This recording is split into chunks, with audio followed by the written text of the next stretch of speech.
Hello, everyone, and welcome back to Politics Now, where I talk about modern politics in modern America. And today, we're going to be discussing why DeSantis really has a worse chance of winning the election if he ends up winning the nomination, which, honestly, looking at these polls, he does not really have any chance, but yeah, it's not looking too good for him. It's very unlikely that he actually gets the nomination because he he's not going to get half of Trump's base in the primary election. You can't steal the frontrunner's base, especially when they have such a strong hold. And taking 50% of a base is not very easy to do, especially if it's one candidate in a race full of up to 12 candidates.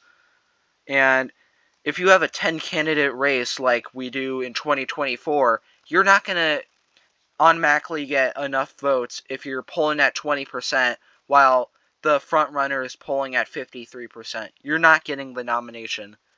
But even if he does end up getting the nomination, which also is very rare, he's doing worse against Biden in the polls than Donald Trump. Biden is up 1.5 points, and it's only been going further and further towards Biden in the DeSantis versus Biden poll. And you look at Trump, sometimes it's like 0.1 for Biden, and then most of the time it's like +3 for Trump. And Trump does much better against Biden in the polls than DeSantis does. And DeSantis, he does not do good against Biden in the polls. And honestly, it's not going to work out for him. Harvard Harris, which is the poll that I usually use, and it's a pretty accurate poll. And there's a couple other ones that are pretty accurate, but +1 for DeSantis, tie, +1, tie. Those are the best ones. And then another tie. And then the Trump polls, +6, +6, tie, tie.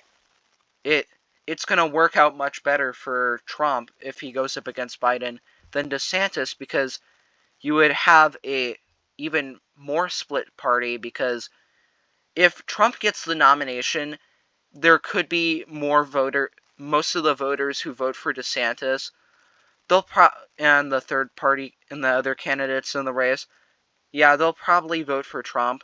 A lot of them wouldn't vote for Trump regardless, even if DeSantis wasn't on the ticket. But if DeSantis wins, a lot of those Trump voters, they are not just going to let bygones be bygones. They just won't turn out.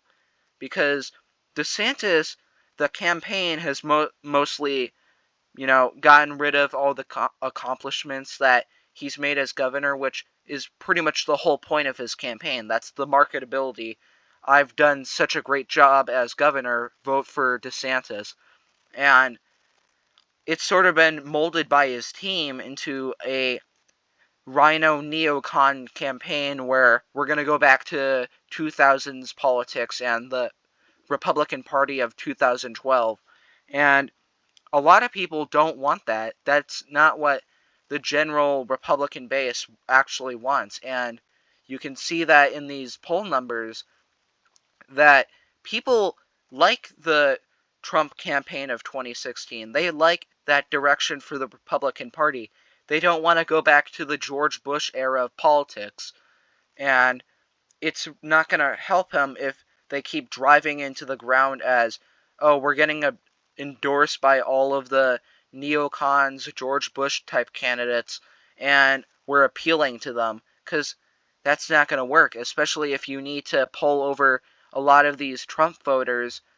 It's not going to work out for you because you're now marketing yourself as one of these other candidates that really pull at 6% or 3% even. You're essentially grouping yourselves with the people who can't get a lot of support, and you're basically being supported by the never Trumpers who like the 2000s era politics, but they're not big enough now that you can actually win the election with them, because you're going to turn off a lot of that base in the Midwest, which is a very important place to win, because you have Pennsylvania, you have Wisconsin, you have Michigan, and even Ohio. You got to win that area in order to actually win the election, because if you don't have a candidate that can be strong there, it's going to be way, way harder to win the election. And DeSantis, his appeal is the Sun Belt, but it's not going to change much. Nevada will go Republican likely either way. It will probably go Republican this cycle, no matter if Trump or DeSantis is the candidate. But really, the only thing that DeSantis brings to the table is that he can do slightly better in Arizona, or maybe close the gap in New Mexico and Colorado a little bit. But they're still going to go Democrat. Arizona is still going to be a tight race, no matter who it is. So he really doesn't bring any advantage to the table. While Trump has the more Midwestern appeal that was able to win him states like Wisconsin, Michigan. Ohio is now basically a safe Republican state. And yeah, you want to win that region because you have all the swing states there, like Wisconsin, Michigan, Pennsylvania. You got to win that. And especially places like Michigan and Pennsylvania, those are going to be tough fights. I can totally see DeSantis, if he went up against Biden, he could probably get Wisconsin. He might not be able to, but he probably could. And you got to win that in order to win the election.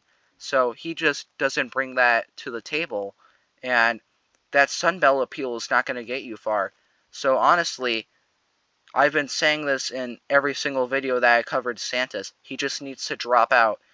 He needs to stop embarrassing himself with this sort of neocon campaign, because it's not going to work out. It's just going to destroy his political career, and it's just going to destroy his reputation, which it kind of already is, because DeSantis was supposed to be the successor, like the 2028 frontrunner, and now he's never going to get to the frontrunner position. Best he can do is this election, where he's polling at 20%.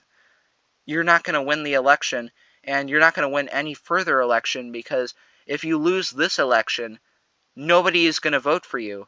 It's just how it works.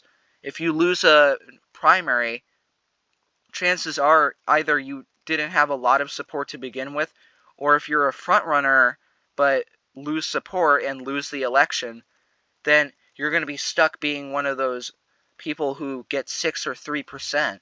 And it's going to be a fate that he's going to have to deal with, because he made a really dumb decision, and his team made a dumb decision pressuring him to actually join this race, which was not a very competitive race until he dropped in and made it even less competitive, because his campaign has gone up in flames. And honestly, you don't want to go up against Trump, because he has a very strong base. He has a very strong supporting base, and if you go up against him and run a neocon campaign, you can see all the other candidates from 2016. You can see how they did, and look where they are now. Tim Scott's in there, Chris Christie. They all lost because they all went against Trump and didn't understand that people like the populist side of the Republican Party now, and they don't like the neocon side. So, yeah, DeSantis should probably just drop out, honestly. It sucks. Yeah, that's it. Bye.